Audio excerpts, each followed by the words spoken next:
लीजिए सुनिए Percy Jackson and the battle of labyrinth का हिंदी में एक्सप्लेनेशन मेरी यानी गरिमा की आवाज़ में।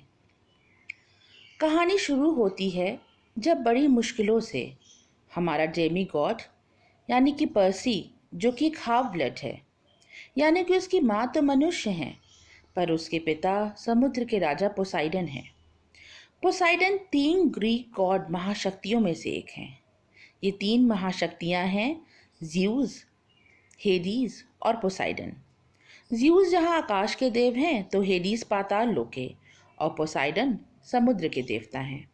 इन तीनों ने कसम खाई थी कि वे कभी भी मनुष्यों के साथ कोई अंतरंग संबंध नहीं रखेंगे, पर तीनों ने ही बारी बारी से यह कसम तोड़ दी और उनकी जो संतानें उत्पन्न हुई वो हर वक्त इस दुनिया में अब खतरे का सामना करती रहती हैं। इसी कड़ी में यह कहानी आगे बढ़ती है जब पर्सी क्लास 9th में आ गया है और उसका एडमिशन एक स्कूल में होता है। दरअसल पर्सी जहाँ भी पढ़ने जाता है वहाँ उसका पीछा करते मॉन्स्टर्स पहुँच जाते हैं और कोई ऐसी घटना घट जाती है कि पर्सी को स्कूल छोड़ के भागना पड़ता है। इस बार पर्सी का एडमिशन उसकी मॉम के बॉयफ्रेंड मिस्टर ब्लोफिस ने कराया है और वो भी इसी स्कूल में पढ़ाते हैं। पर यहाँ भी पहले ही दिन पर्सी का सामना ऐसी चीयर लीडर गर्ल से होता है जो असल में वैम्पायर्स थीं। पर्सी को वहाँ उसकी एक क्लासमेट रकेल मिलती है जो उसकी मदद करती है।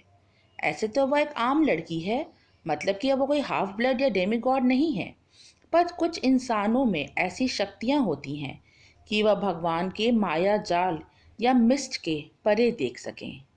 ऐसी ही शक्ति पर्सी की माँ के पास भी थी और रैकेल के पास भी है।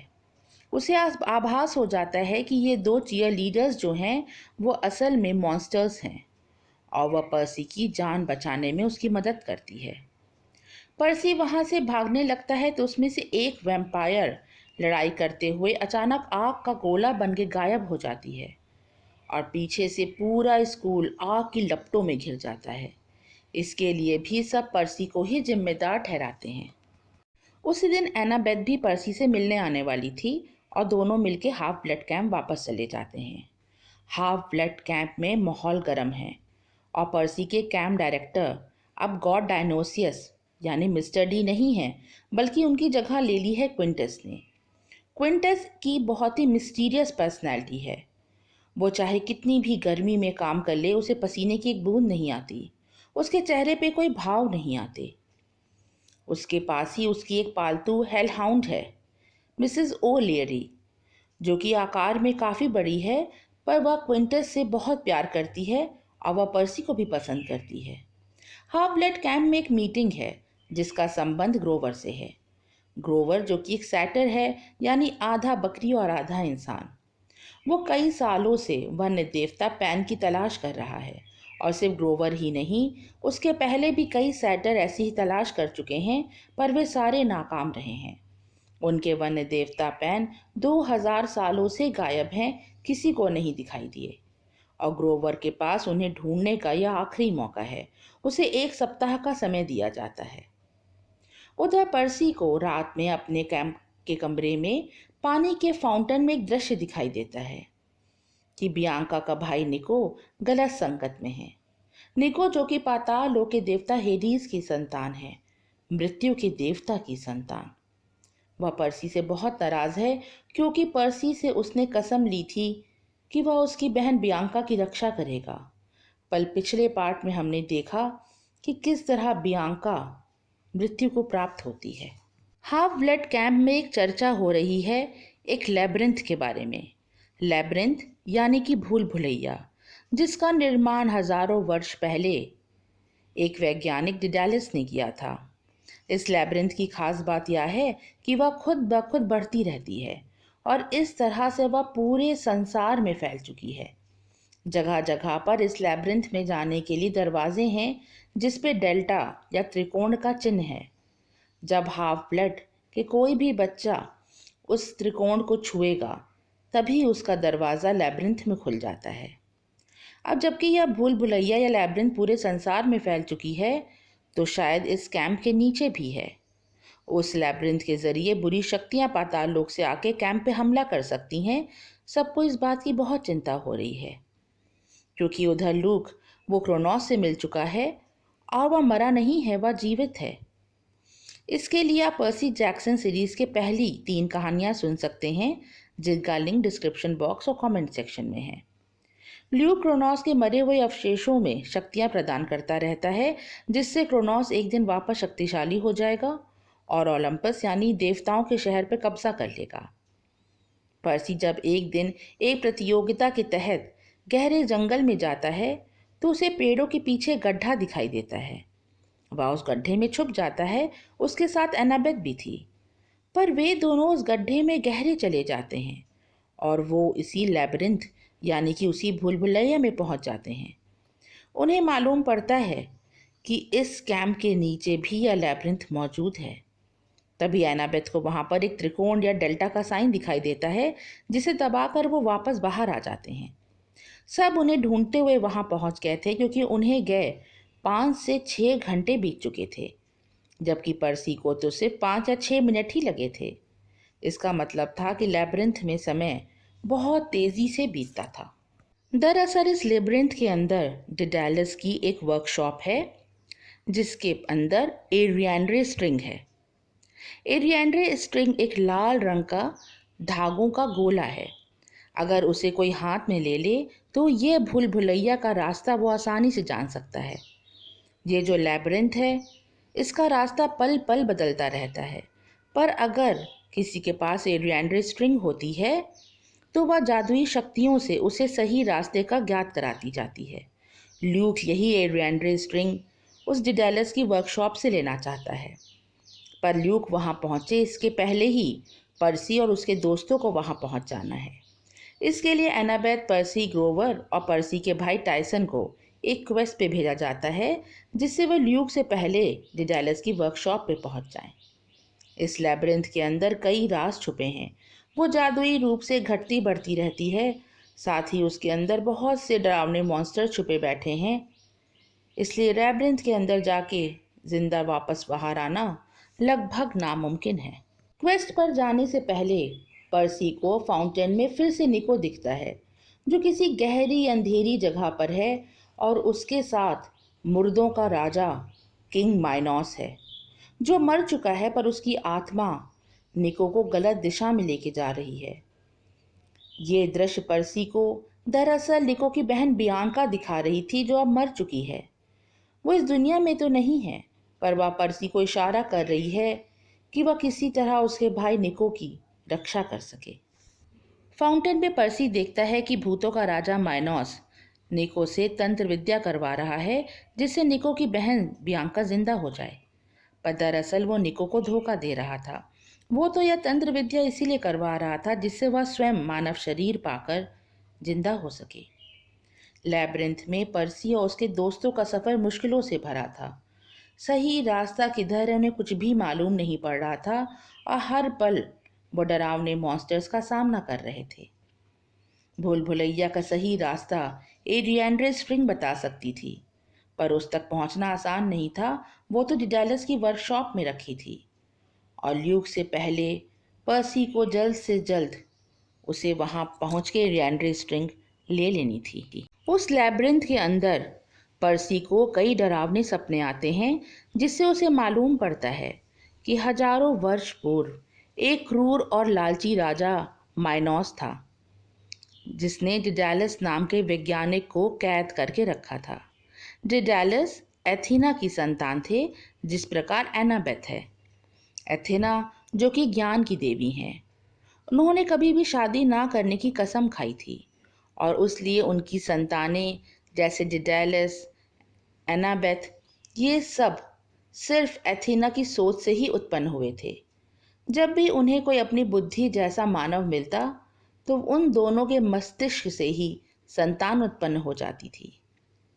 डिडालस एक जीनियस था और उसने उड़ने वाले पंख बनाए थे।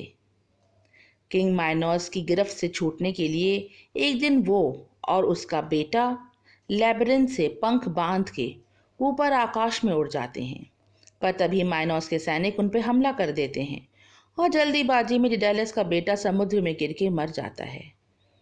इस दुख को डिडालस झेल नहीं पाता और वो बहुत क्रूर हो जाता है।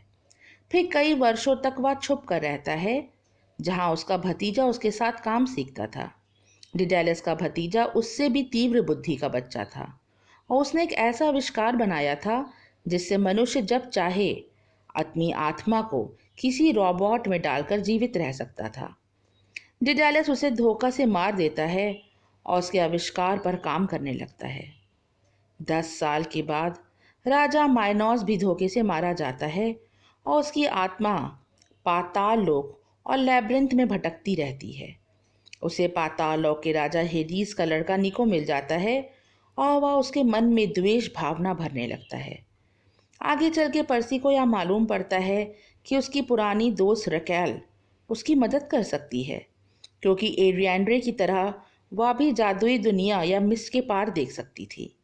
लेब्रिंथ का रास्ता जानने का एक तरीका यही था कि वह रकेल की मदद ले, जो कि एड्रियाड्रे स्ट्रिंग की तरह ही जादुई शक्ति सा काम करेगी। रकेल की मदद से पर्सी लेब्रिंथ का सही रास्ता जान जाता है और अपनी जान बचाते हुए पर्सी, एनाबेथ और रकेल डिडालस की वर्कशॉप में पहुंचते हैं, जिससे उन्हें एड्रियाड्रे स्ट्रिंग मिल जाए। पर ल्यूक तो उसे पहले ही ले जा चुका था। उन्हें वहाँ क्विंटस दिखता है। वो क्विंटस को वहाँ देख के आश्चर्य में पड़ जाते हैं। वे समझते हैं कि क्विंटस धोखेबाज है और वह चुपके से ल्यूक की मदद कर रहा है। पर क्विंटस उन्हें बताता है कि वही डिडालस है और वह 2000 वर्षों से जीवित है। उसने अपने भतीजे से आत्मा को ट्रांसफ़र करना सीख लिया था और इस तरह से उसने अपनी आत्मा को एक रोबोट में ट्रांसफ़र कर रखा है। ये उसका 5वां रूप है, जो कि उसके नाम क्विंटस का अर्थ भी है, नंबर 5। वह पाताल लोक के राजा हेडीस और माइनोस से छुपने के लिए ऐसा करता है। पर डिडालस को एथेना का श्राप लगा था, क्योंकि उसने अपने भतीजे को मारा था। इसीलिए हर रूप पे डिडालस की गर्दन पे एक चिड़िया का चिन्ह होता है, क्योंकि मरने के बाद उसका भतीजा चिड़िया बन गया था। वहीं डिडालस की वर्कशॉप पर वो पंख टंगे थे, जिसे पहन के डिडालस ने हजारों साल पहले हवा में उड़ान भरी थी। वे अभी भी वैसे ही चमक रहे थे और अब वो ज़्यादा हाईटेक थे। वहीं वर्कशॉप में डिडालस का लैपटॉप भी रखा था और कई बॉटल्स रखी थीं जिसमें हरे रंग की हवा कैद थी। दरअसल वो शैतानी आत्माएं थीं जिनको डिडालस ने कैद कर रखा था। तभी वहाँ बहुत ज़ोरों की आवाज़ होती है और वहाँ पर माइनोस आ जाता है। उसके साथ ल्यूक के खतरनाक मॉन्स्टर्स भी थे और उन्होंने निको को बेड़ियों में जकड़ के रखा था। वे डिडालस को मारने आए थे, क्योंकि हजारों साल थे माइनोस की आत्मा डिडालस को ढूंढ रही थी। निको अब जान गया था कि उसकी दुश्मनी पर्सी से नहीं बल्कि माइनोस से है। माइनोस सारी बुरी आत्माओं को आज़ाद कर देता है और उसे अपने में समा कर शक्तिशाली बनना चाहता है। पर निको भी आखिर था तो हेडीस की संतान। वह अपनी तलवार लेब्रिंथ की ज़मीन में गाड़ देता है, जिससे ज़मीन फट जाती है और माइनोस समेत सारी बुरी शक्तियाँ पाताल की गहराइयों में समा जाती हैं। उधर ग्रोवर और पर्सी के भाई टायसन का अभी भी कोई पता नहीं था। वो काफ़ी समय पहले ही इनसे अलग हो गए थे, क्योंकि ग्रोवर को गॉड पैन के लेब्रिंथ में होने का एहसास हुआ था और टायसन उसकी मदद करने के लिए उसके साथ चला गया था। इधर पर्सी, रकेल, एनाबेथ लेब्रिंथ में आगे जाते हैं, जहाँ पर एक चौराहा आता है। पर्सी एनाबेथ की इनविजिबल कैप पहन के अकेले ही ऊपर की ओर जाता है, जहाँ उसे एक बहुत डरावनी चीज़ दिखती है। क्रोनोस यानी देवताओं का देव, एक टाइटन, जिसे हजारों वर्ष पूर्व ज़्यूस ने अपने हथियार से मार दिया था और पाताल की गहराइयों में डाल दिया था। वह पुनः जीवित हो गया था और वह ल्यूक के शरीर में दाखिल हो गया था। तभी वह एनाबेथ, निको और रकेल आ जाते हैं और बड़ी मुश्किलों से अपनी जान बचा के वहाँ से भागते हैं। लेब्रिंथ में उन्हें ग्रोवर की टोपी दिखती है और उसके पैरों के निशान भी। आगे जाके ग्रोवर उन्हें बेहोशी की हालत में दिखता है और वह बताता है कि उसे आभास हो रहा है कि जंगलों और जानवरों के देवता लॉर्ड पैन पास में ही हैं। पास की ही एक गुफा में उन्हें लॉर्ड पैन मिलते हैं।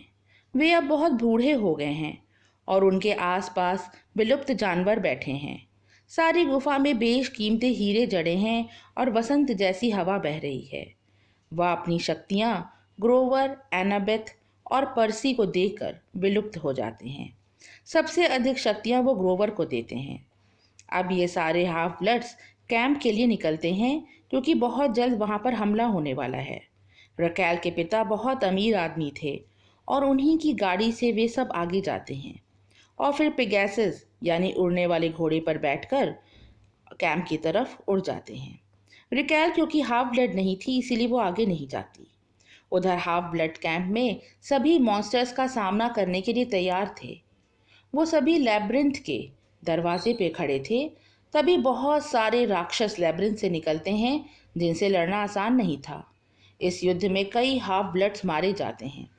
तभी ग्रोवर बहुत तेज हुंकार भरता है और सारे मॉन्स्टर्स डर के वापस लैब्रिंथ में भाग जाते हैं। इतनी देर में डिडेलस भी लैब्रिंथ से बाहर आ चुका था। दरअसल पैन गॉड को वरदान मिला था कि जब भी वो तेज हुंकार भरते थे तो सभी पैनिक की स्टेट में आ जाते थे और डर कर वहाँ से भाग जाते थे। अब यह वरदान ग्रोवर के पास है। अंत में डिडेलस निको से इच्छा मृत्यु मांगता है क्योंकि उसके मरते ही लैब्रिंथ भी नष्ट हो जाएगी और निको उसे 2000 लंबे जीवन से आज़ाद कर लेता है। मरने से पहले डिडेलस अपना सबसे कीमती सामान, अपना लैपटॉप जिसमें उनके ज़िंदगी भर के ज्ञान छुपा था, वो एनाबेथ को दे जाते हैं और उससे कहते हैं कि ये उसके लिए आगे चल के बहुत लाभदायक सिद्ध होगा। डिडेलस के मरते ही सारी लैब्रिंथ एक धमाके के साथ नष्ट हो जाती है और भूकंप के तेज झटके पूरे विश्व में महसूस किए जाते हैं। पर्सी अब कैंप में ही रह रहा है पर निको कैंप छोड़ के चला जाता है क्योंकि ना तो कैंप में उसके नाम का कोई केबिन है ना ही कोई उसे अपनाता है। वह तो मृत्यु के देवता की संतान है। पर्सी उसे रोकना चाहता है पर निको उससे मिलने का वादा करके चला जाता है। कुछ महीनों बाद पर्सी वापस अपनी मॉम के पास आ जाता है जहां उसके बर्थडे पर मिस्टर ब्लोफिस उससे मिलने आते हैं और वो पर्सी से पूछते हैं कि क्या वो उसकी मॉम से शादी कर सकते हैं। तभी वहाँ पोसाइडन आ जाते हैं यानी पर्सी के असली पिता, गॉड ऑफ सी। तो पर्सी से लैब्रिंथ के बारे में पूछने लगते हैं और आगे आने वाले खतरों के बारे में उसे आगाह भी करते हैं। उनके जाने के बाद वहाँ निको आता है। वह पर्सी से कहता है कि उसे मालूम पड़ चुका है कि ल्यूक को आखिर हराया कैसे जा सकता है। आगे की कहानी सुनने के लिए सुनते रहें सुनो कहानी। ये थी आज की कहानी बैटल ऑफ लैब्रिंथ। कहानी अच्छी लगी हो तो इसे लाइक करें और इसके आगे के पार्ट सुनने के लिए चैनल को सब्सक्राइब करें। Bye for now.